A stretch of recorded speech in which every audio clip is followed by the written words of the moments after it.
से कैसी आवाजें आ रही हैं? मैंने तो उसे पढ़ने को कहा था। खुल गया मुसीबत का दरवाजा, आ गई माँ, है मेरी किस्मत। हो सिद्धार्थ, तुम पढ़ नहीं रहे? भगवान, मैंने पिछले जन्म में क्या पाप किए थे जो मुझे ऐसा बेटा मिला। सिद्धार्थ, तुम ना बंदर वाले खिलौने से खेलकर बंदर ही बनते जा रहे हो।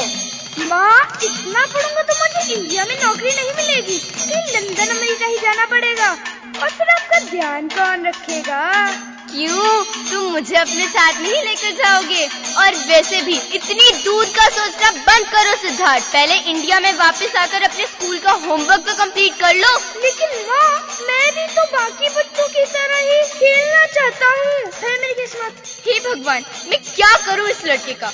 अगर इसके टेस्ट में अच्छे मार्क्स नहीं ना आए तो मेरी इज्जत का फालूदा ही बन जाएगा सोसाइटी में। ठीक है, पढ़ लूंगा मैं।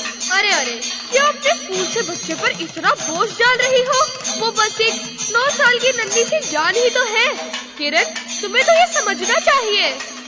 तुम कौन हो? क्या भूत?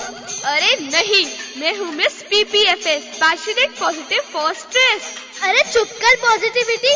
किरण, ये तुम किसकी बातें सुनने लगी? इससे अपना बोरिंग भाषण ऐसे ही देने दोगी?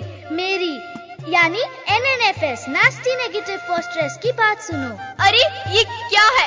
NNPPF, ये सब कुछ मेरी समझ में नहीं आ रहा। ये सब कुछ क्या हो रहा है?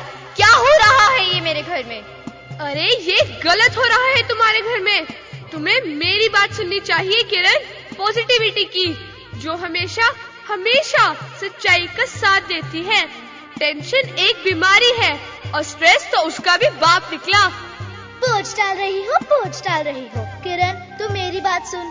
स्ट्रेस देने लेने वाले इंसान की जोड़ी तो बिल्कुल चाबी और ताला, डोसे और सांबर और पेंसिल और इरेजर की जोड़ी जैसी होती है। और तुझे तो पता है, आजकल के बच्चे तो तौबा तौबा तौबा, बोझ के बिना पढ़ते ही नहीं है।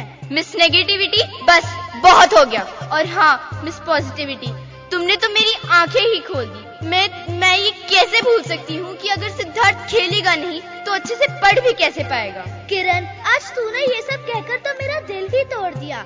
मैं यानी नेगेटिविटी जा रही है और कभी वापस नहीं आएगी, कभी भी नहीं। अरे चल जा, भाग यहाँ से नेगेटिविटी। और किरण, तुमने ये बहुत अच्छा किया। स्कूल के बच्चे आएंगे अब रेडियो पे छाएंगे, अब टैलेंट का